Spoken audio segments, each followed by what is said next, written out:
रोज सत्संग में आते रही, सद्गुरु दर्शन पाते रहिए, गुरु वचनों से जीवन सजाते रहिए, सद्गुरु दर्शन पाते रहिए। प्रेम से बोलो सद्गुरुदेव की जय, गुरु कबीर साहिब की जय, शुद्ध भक्तों की जय, गुरु गोविंद की जय। ठंडी बीत गई फिर भी लोग सिकुड़े सिकुड़े हैं, सभी लोग सिकुड़ कर चल रहे हैं।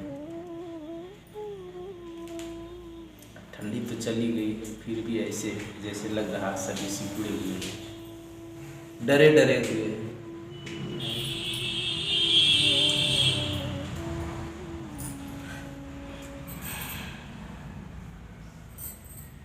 तुम्ही जैसे लोग, एक गांव में एक व्यक्ति था,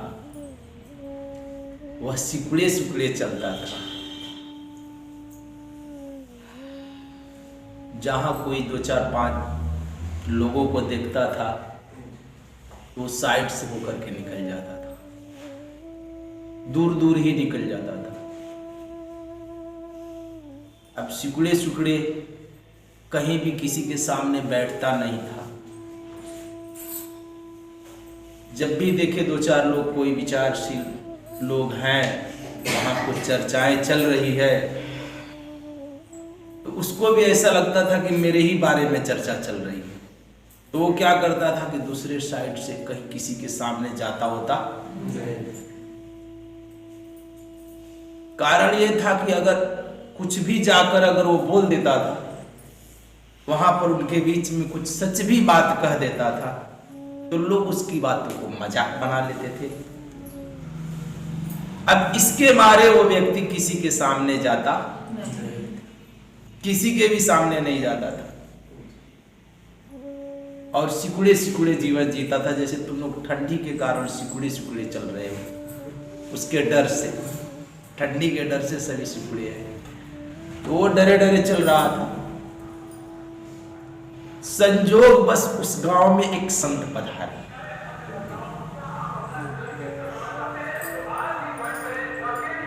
अब संत पधारे तो सभी लोग उनसे मिलने जाता था। अब ये व्यक्ति क्या करता था, सोचता था कि हम भी संत के पास चले जाएं। तो ये भी मौके की तलाश में था कि जब कोई वहां पर न रहे उस समय में मैं पहुंचूंगा। तो एक बार देखा कि संत के पास कोई बैठा नहीं, उसी समय में इधर उधर देख ताक करके और पहुंचा और जा करके उनके यहाँ अर्जी लगाई, कही कि इस गांव में तो मेरा जीना दुर्भर हो गया है। जहां कहीं भी जाता हूं, अगर मैं क्योंकि वो सच्चा आदमी था, सच्चे आदमी की बात अक्सर काट दी जाती है। तो कहता था कि मैं जहां भी जाता हूं, जिसके पास जाता हूं, तो लोग मेरी बातों का मजाक बना देते हैं, मेरा बात ही काट देते हैं, चलने ही नहीं देते मुझे। अब संत तो संत होते हैं, उनके पास बहुत सारी जुक्ति होती है। संत ने एक जुक्ति बताई, उस व्यक्ति को क्या किया, एक जुक्ति बताई। कहा कि देखो, तुम्हें किसी के बीच में बोलना नहीं, तुम अगर लोग बात करते हो तो तुम कभी बोलना, तुम सिर्फ जाना, और अगर भी कोई कुछ भी कहे तो सीधा तुम बोल उसकी बातों को काटना। क्या करना, उसकी बातों को काटना। अगर कोई कुछ कहे कि ये बहुत सुंदर, तो तुम बोलना कि क्या है इसमें सुंदर। लोग कहे कि ये अच्छा, तो तुम कहना कि क्या इसमें अच्छा है। लोग कुछ भी कहेगा, उसमें तू पूछना कि क्या इसमें रखा है, क्या है ये।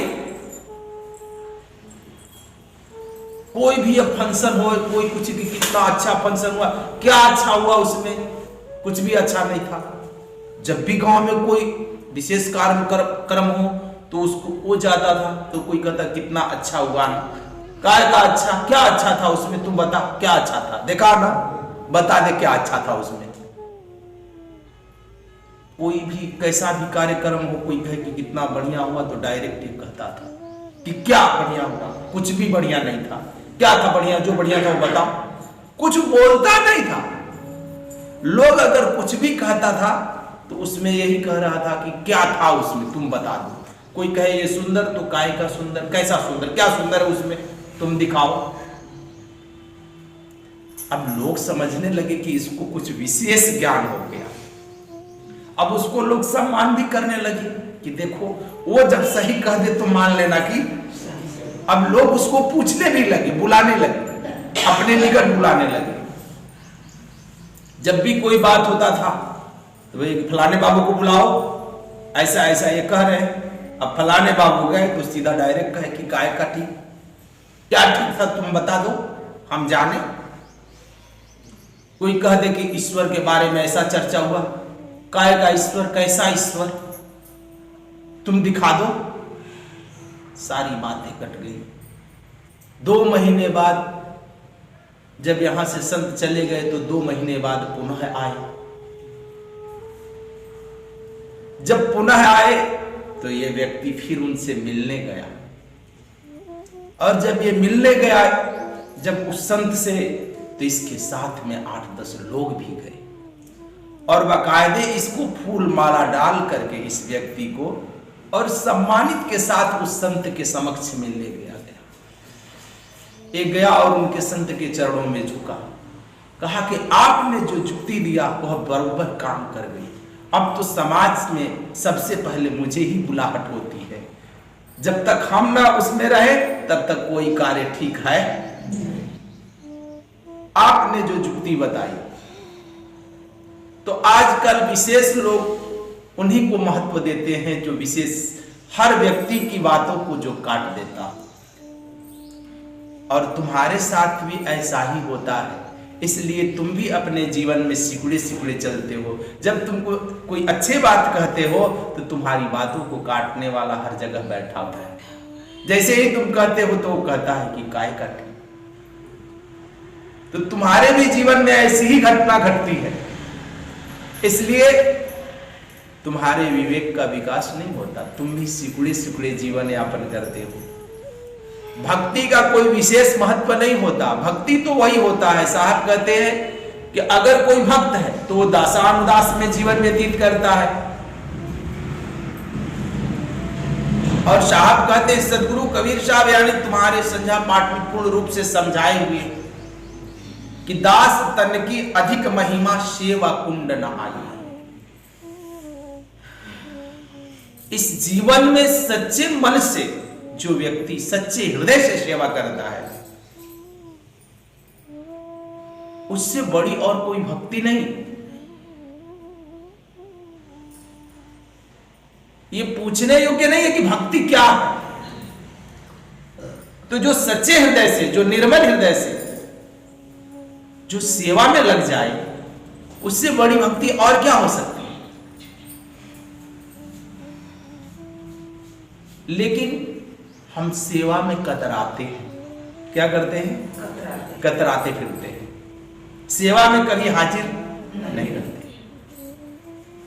जबकि साहब कहते हैं कि सेवक सेवा में रहे, सेवक कहिए सोए। जो सेवक है वो सदा सेवा में हाजिर रहता है, सेवा से भागता नहीं, सेवा का अवसर पूछता फिरता है कि कोई कार्य मिले तेरे दरबार में तो मैं उसमें लीन हो जाऊं, मुझे ऐसा कोई अवसर मिले कि तेरे दरबार का मैं नौकरी करूं। इसलिए साहब भी कहते हैं, धनदास साहब कहते हैं कि दास तन की अधिक महिमा सेवा कुंड नहाइए, प्रेम भक्ति पति व्रत दृढ़ करी। बहुरी न भवजल आएगी। कहते हैं कि जो इस सेवा में रहता है वही सच्चा भक्त और वही अनन्य भक्त कहलाता है, वो फिर इस भवसागर में कभी आता नहीं।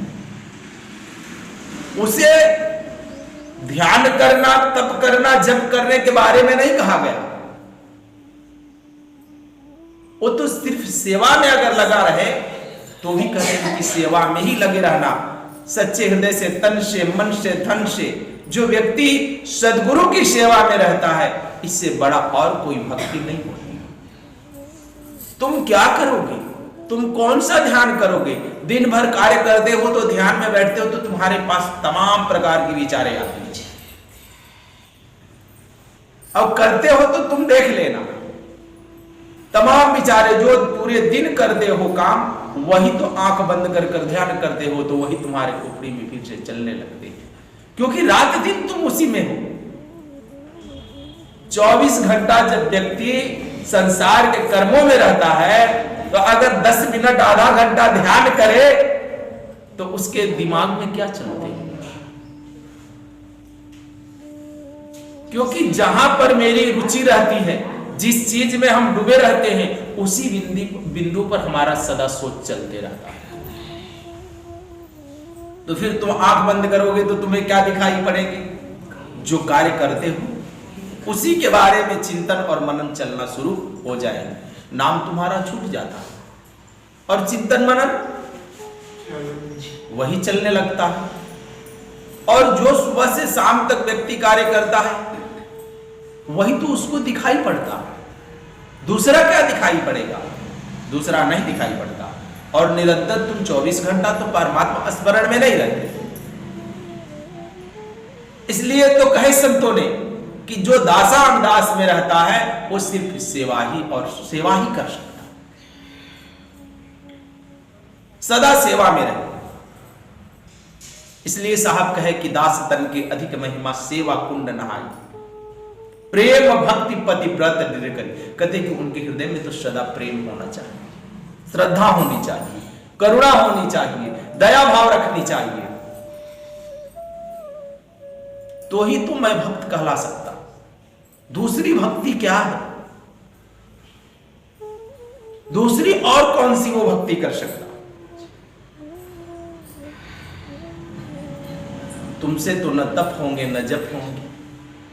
और तब जब करने चलोगे तो फिर घर द्वार छूटते हैं तो कहते हो कि मुझे ऐसा हो रहा।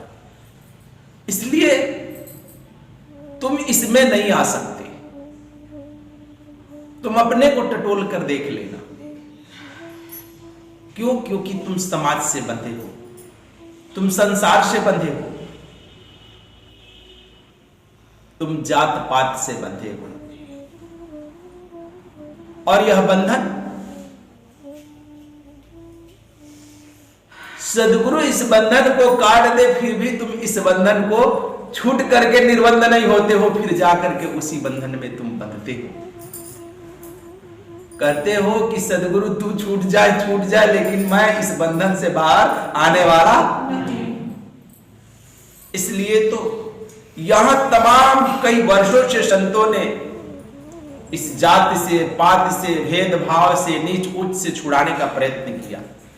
क्या अब तक लोग छूटे? छूट गए। तुम जात पात तोड़ दोगे तो भी नीचा ऊंचा रह जाएगा। अगर सबको एक समान भी कर दो तो लोगों को विचारों से नापा जाएगा। किन चीजों से?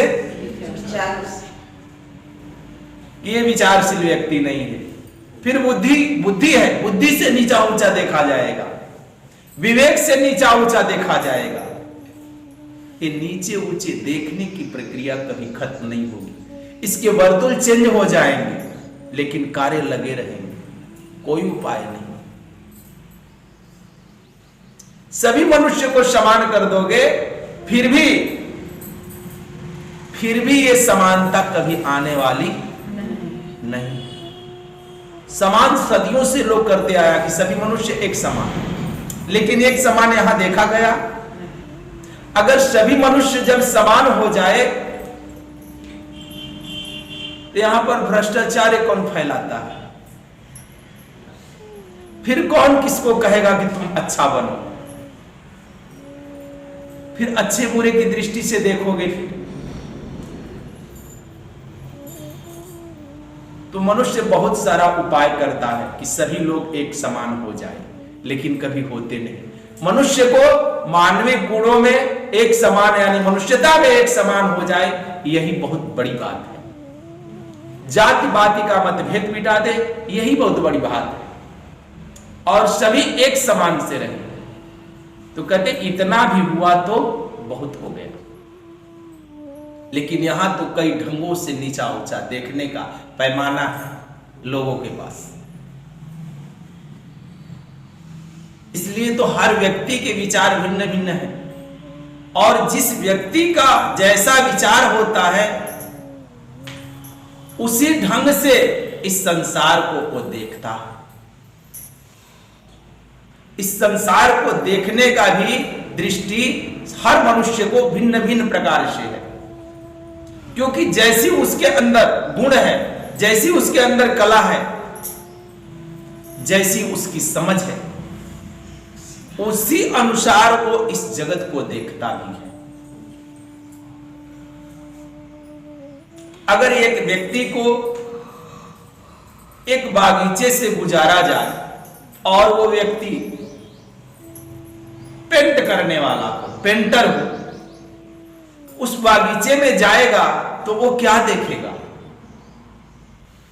उसको वहां पर हर एक कलर में भी कई प्रकार की कलर दिखाई पड़ेंगे।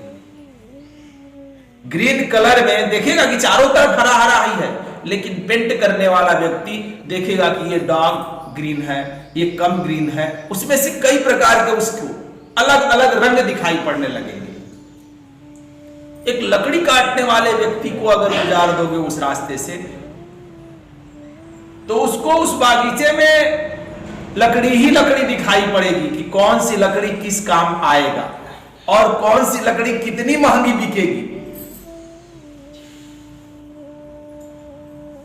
एक लकड़हदे को गुजारोगे तो वही देखेगा कि कौन लकड़ी किस काम आएगी, क्योंकि उसकी सोच विचार वैसी है। एक पौधे को जानने वाले व्यक्ति को अगर गुजारोगे तो वो यही देखेगा कि कौन सा पौधा किस देश से आया है, इसका क्या नाम है। वो कई ढंगों से वो विचार करेगा। तो जिस व्यक्ति के अंदर जो गुण जो कला होता है, वही ढंग से वो संसार को देखने की कोशिश करता है। हर मनुष्य के भिन्न भिन्न विचार हैं और भिन्न भिन्न ढंगों से वो सोचते रहता है।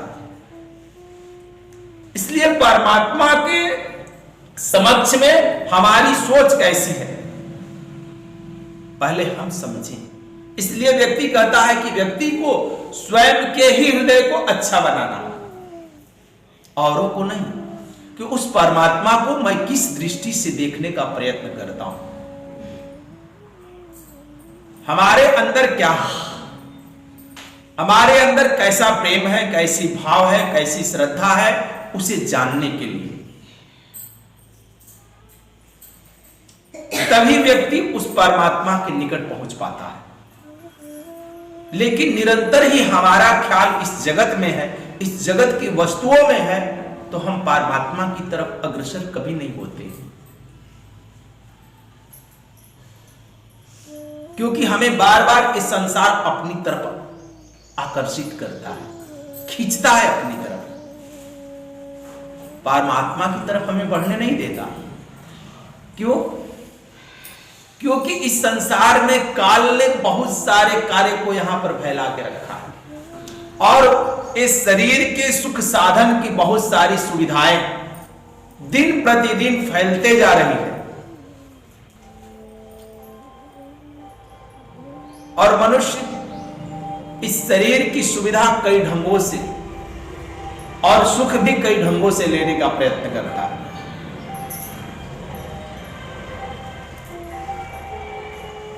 और हर इंद्रियां हमारी भिन्न भिन्न प्रकार के सुख लेना चाहती है। आंख भी देखते हो, बड़ा रसिक, रात बिरहा चले, रात भर एकदम ठेसम ठेस चल रहा था, बिरहे में एकदम पूरा ठेसम ठेस था। नाच गान थे, बड़ा ही ठेसम ठेस चल रहा था। और गांव में 9 दिन का जग था, वो में सीताराम कहने वाला कोई नहीं मिल रहा था।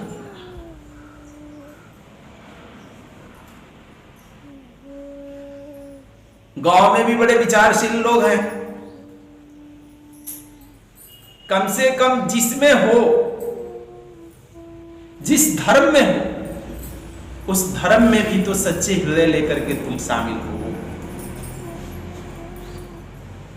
वहां भी कपटता चलते रहती है तुम्हारी।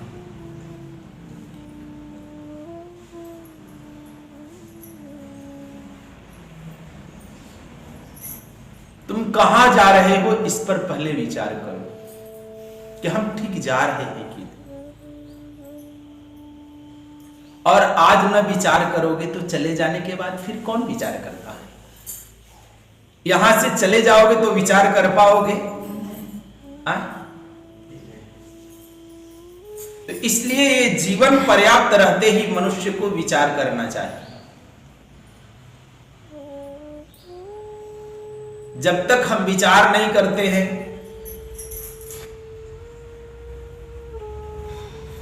और बिन विचारे व्यक्ति जब चलता है तो जीवन में पश्चाताप के सिवा और कुछ नहीं रहता।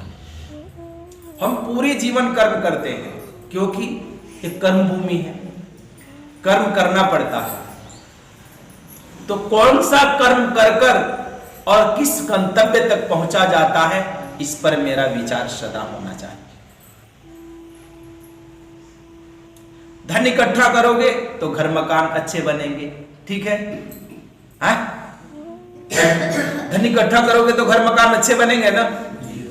अच्छा, घर मकान ऐसे नहीं बन जाते। एक बात देखिएगा, आजकल व्यक्ति घर मकान बनाना पड़ता है तो क्या करता है? इंजीनियर से पूछता है, नहीं कि भाई कैसे छोटा जगह है तो मैं इसमें कैसे मकान बनाऊं। घर मकान बनाया जाता है तो एक तो धन इकट्ठा करना पड़ता है, और दूसरे अगर धन इकट्ठा कर लिए तो भाई धन इकट्ठा भी हो गया तो घर मकान टेढ़ा मेढ़ा बन जाएगा, इधर उधर बन जाएगा, अच्छा नहीं बनेगा, फिर पसंद न कर पाओगे। तो क्या करते हैं लोग? इंजीनियर से पूछते हैं इसमें मैं कैसा मकान बनाऊं। तो इंजीनियर बताता है, उसका नक्शा बनाता है, और नक्शा बनाकर मिस्त्री को देता है, और मिस्त्री फिर बताता है कि क्या क्या मटेरियल लगेगा तो ये मकान तैयार है। अच्छा, इस जीवन रूपी मकान को सुंदर बनाने के लिए, क्योंकि वो मकान तो सुंदर बनाने के लिए तुम इंजीनियर के पास चले गए, लेकिन ये जीवन रूपी मकान सुंदर बनाने के लिए इसके भी इंजीनियर के पास तुम्हें जाना पड़ेगा कि ये जीवन कैसे मेरा सुंदर हो। तो हमें जाना चाहिए कि नहीं इस जीवन रूपी मकान को बनाने के लिए? अगर हमारे अंदर खूब भक्ति हो, खूब प्रेम हो, खूब श्रद्धा हो कि मैं खूब भगवान की भक्ति कर लूं, लेकिन इसका नक्शा अगर बढ़िया से खींचने वाला अगर खींच कर ना बताए कि इसकी भक्ति कैसे की जाए, तो फिर श्रद्धा के मारे तुम तो बौखला कर जाओगे। एक चोरवा आएगा और कहेगा कि बाप रे बाप, हमारा बेटी के बड़ा तबीयत खराब, तो तुमसे तो पूरा धन ठग कर ले जाएगा। देखते हैं आजकल इधर गांव में एक जोगी फेरी दे रहा था, तो एक बाई उसको सोने का, अपना कान का, नाक का सब दे दिया। तो वो उनके हृदय में श्रद्धा हुआ, तो श्रद्धा है, भाव है, भक्ति है, लेकिन उसके साथ अगर तुम्हारे पास विवेक नहीं है तो तुम्हारी श्रद्धा, भाव, भक्ति 2 कौड़ी की है, सभी ठगी जाएंगे।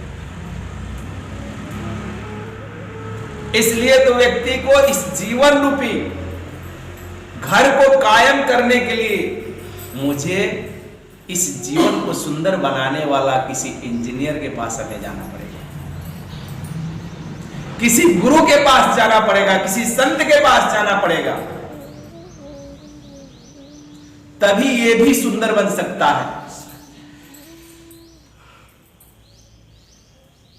क्योंकि बिना उसके निकट गए कभी ये सुंदर बनने वाला नहीं है। तुम्हारी कितनी भी श्रद्धा हो, कितना भी भाव हो, कितना भी प्रेम हो, अगर उसमें समझ नहीं, उसमें विवेक नहीं, तो तुम्हारी ये श्रद्धा और भाव भक्ति दो कौड़ी की है। इसलिए जिसके जीवन में श्रद्धा रूपी भक्ति नहीं है, विवेक रूपी भक्ति नहीं है, जिसके पास विवेक रूपी श्रद्धा नहीं है, जिसके पास विवेक रूपी प्रेम नहीं है,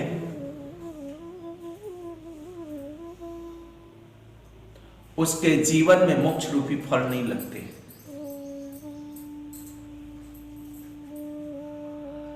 उसके जीवन में कभी मोक्ष रूपी फल नहीं लगते। श्रद्धा है, प्रेम है, भाव है, भक्ति है, लेकिन अगर विवेकहीन है तो जीवन को लंबी बनाएंगे, लेकिन उसमें कभी फल नहीं लगेगा। पैसा है, बहुत पैसा तुमने कमा लिया है तो बहुत सारे जगह जमीन घर बड़े बड़े बना लोगे, लेकिन उसमें सुविधाएं नहीं मालूम पड़ेगी कि कहां इसकी सुविधा कैसे दिया जाए। देखते हैं तो ऐसे गोदाम के जैसे बना बना कर छोड़ दोगे, वहां पर कोई सुविधा नहीं मालूम पड़ेगी। इसलिए व्यक्ति इस थोड़ी सी जीवन में सुंदर जीवन जीने के लिए व्यक्ति गुरु और संतों के निकट सदा जाता है, क्योंकि ये थोड़ी सी जीवन है, तो ये तो कोई तपस्या वाली जीवन है नहीं कि तुम 70 साल बैठ करके तपस्या कर पाओगे।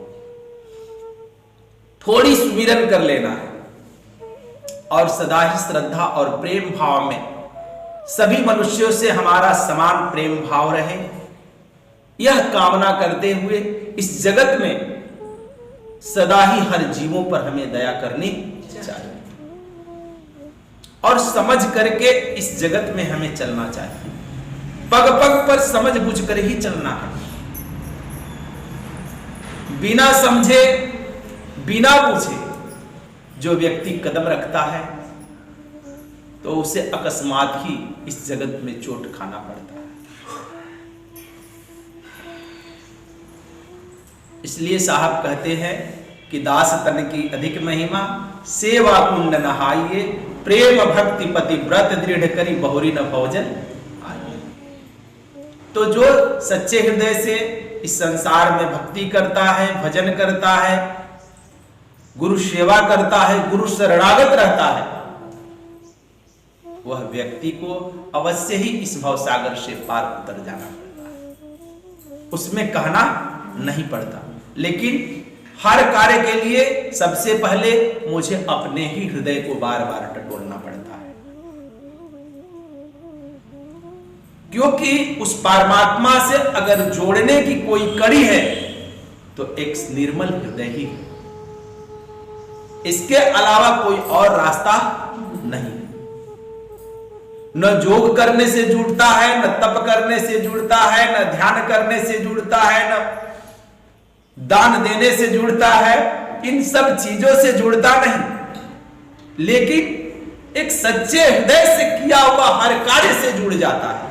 सच्चे हृदय से किया हुआ दान भी वहां जुड़ता है, सच्चे हृदय से प्रेम किया हुआ भी वहां जुड़ता है, सच्चे हृदय से ध्यान किया हुआ परमात्मा में तुम्हारा जुड़ने की कड़ी है। इसलिए सबसे पहले मेरा हृदय शुद्ध होना चाहिए, मेरा हृदय निर्मल होना चाहिए।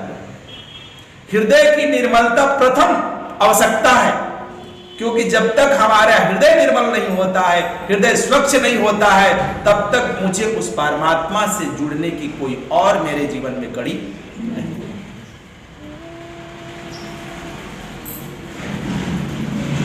इसलिए भक्ति जो होती है एक कपटता का विषय नहीं है, ये चालाकी का विषय नहीं है कि तुम चालाकी खेल दो।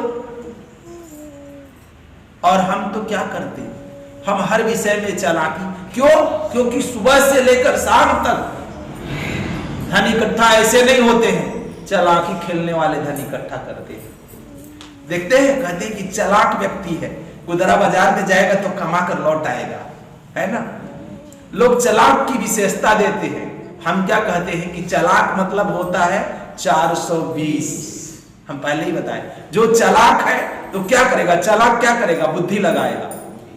और बुद्धि क्या है, बुद्धि तो बिल्ली है, बुद्धि बिल्ली है।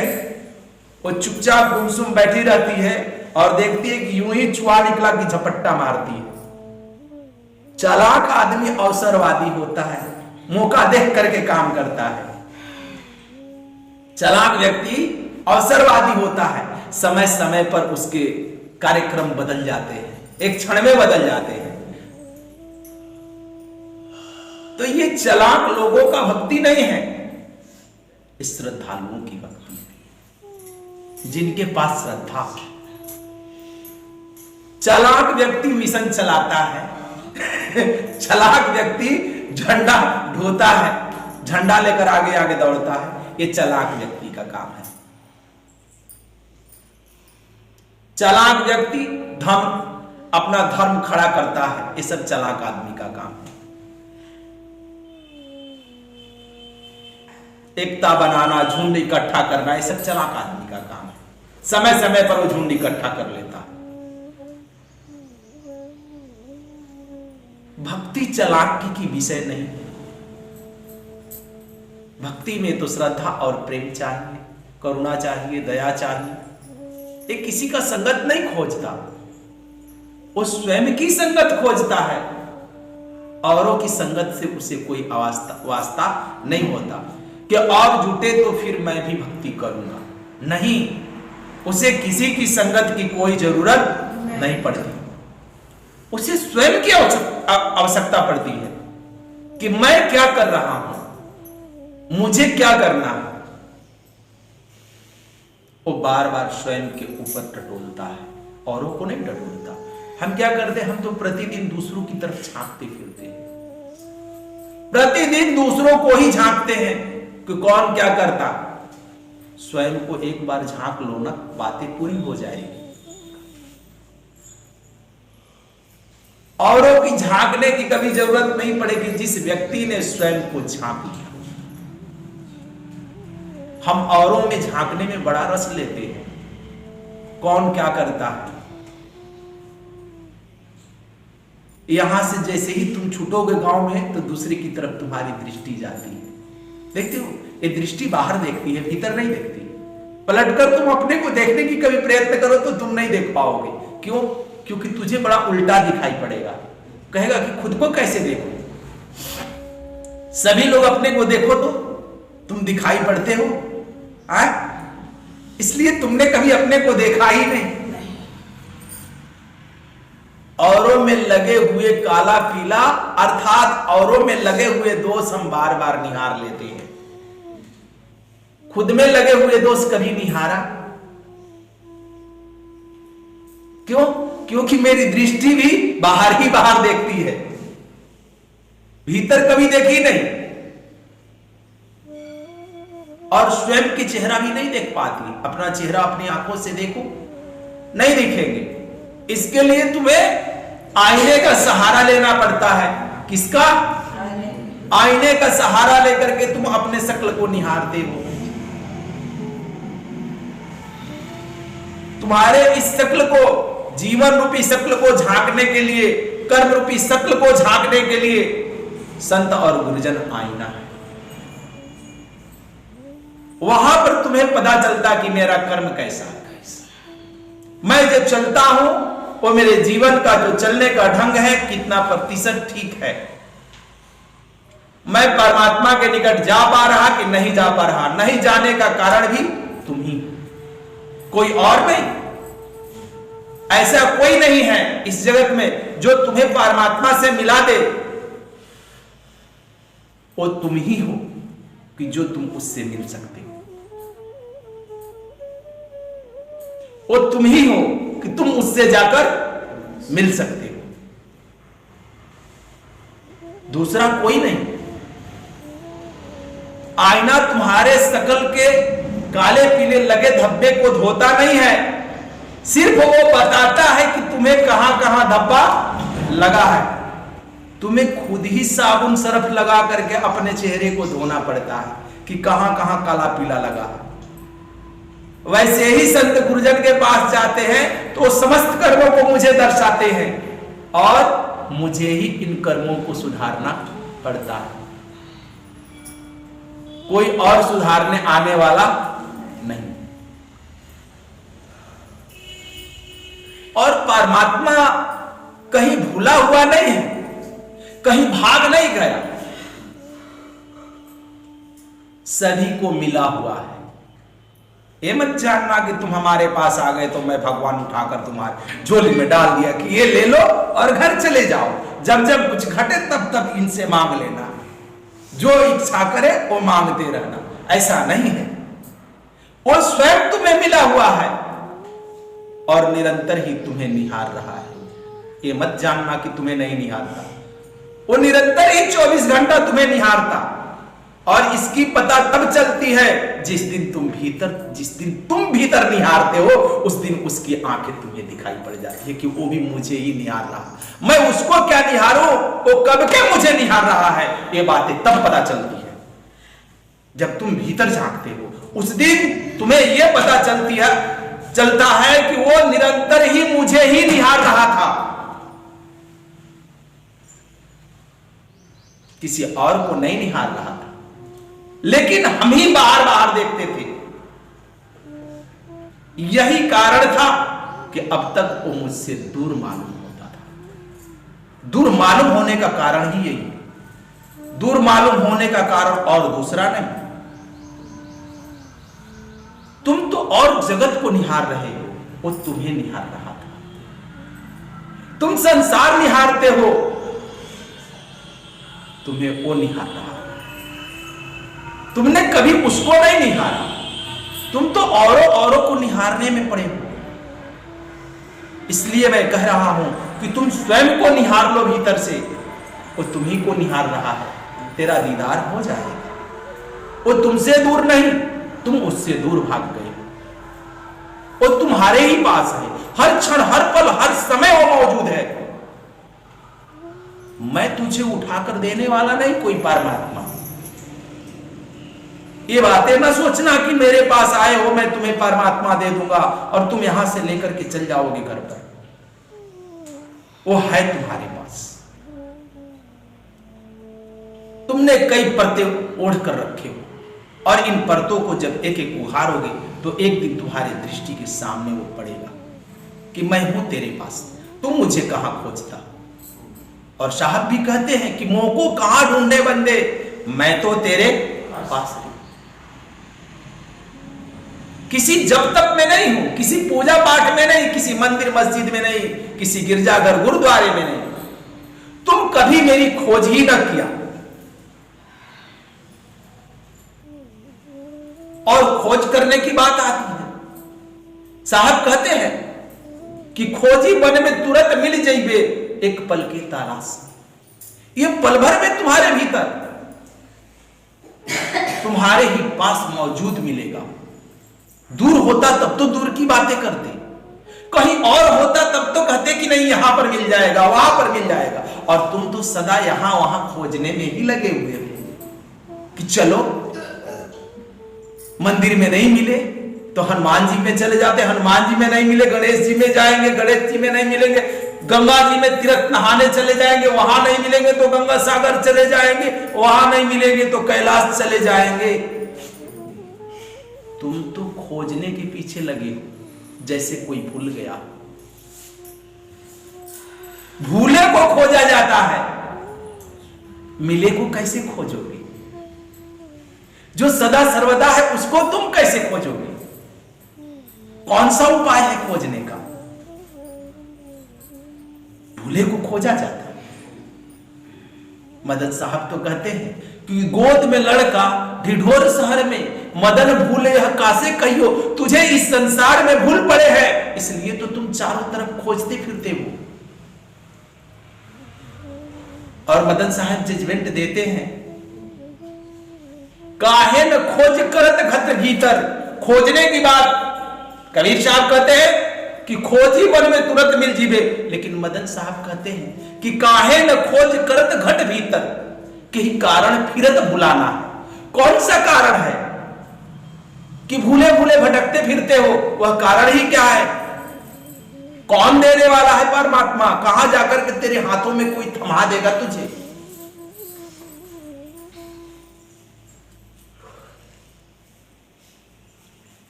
तो कह रहे हैं कि काहे न खोज करे घट भीतर के ही कारण फिरत भुलाना।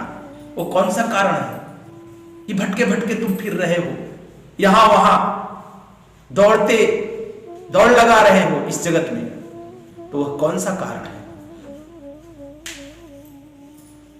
तुम सोचते हो कि यहां नहीं वहां जाएंगे तो शायद मिल जाए, वहां नहीं वहां मिल जाए, वहां नहीं वहां मिल जाए, और तुम सदा तृप्त होना चाहते, लेकिन एक अतृप्ति तुझे सदा पकड़े रहती है।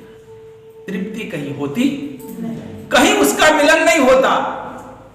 मिलन भी है तो तुम्हारे ही पास, कहीं और उसकी मिलन भी है तो वो तुम में ही है, कहीं और नहीं।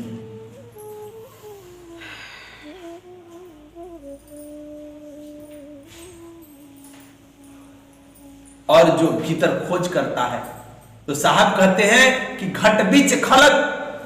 जब भीतर में तुम खोज करते हो तो कहते हैं कि इस घट में ये सारा संसार भी पड़ा है। खलक मतलब संसार ही होता, तो कहते हैं घट बीच खलक, खलक बीच बहना। इस संसार में कई प्रकार की वाणियां उत्पन्न है, तो कहते हैं कि घट बीच खलक, खलक बीच बहना, बहने में ही सहना है। उसी में एक इशारा भी है उसकी तरफ, जो उससे तेरी तार को जोड़ता है। वह इशारा ही उसकी तरफ, एक इस तार को, हृदय, तुम्हारे हृदय रूपी तादत में तार को उस परमात्मा से जोड़ता है। तो कहते हैं कि घट बीच खलक, खलक बीच बहना, बहने में ही सहना है। जिन जिन जाना इस सैन, इस इशारे को जिसने समझ लिया, जिसने बुझा, जिसने समझा, जिसने झांका, जिसने निहारा उसकी तरफ, कहते हैं कि घट बीच खलक, खलक बीच बहना, बहने में ही सहना है। जिन जिन जाना शब्द पछाना, मिलत वस्तु निर्वाणा है। वह परमात्मा उसे दीदार हो जाता है। लेकिन कभी हमने अपने ऊपर, अपनी तरफ कभी निहारने की चेष्टा नहीं किया। इसलिए सदा ही मुझे अपने हृदय को निर्मल और शुद्ध बनाना चाहिए। हमें अपने हृदय में कभी कपटता रखनी नहीं चाहिए।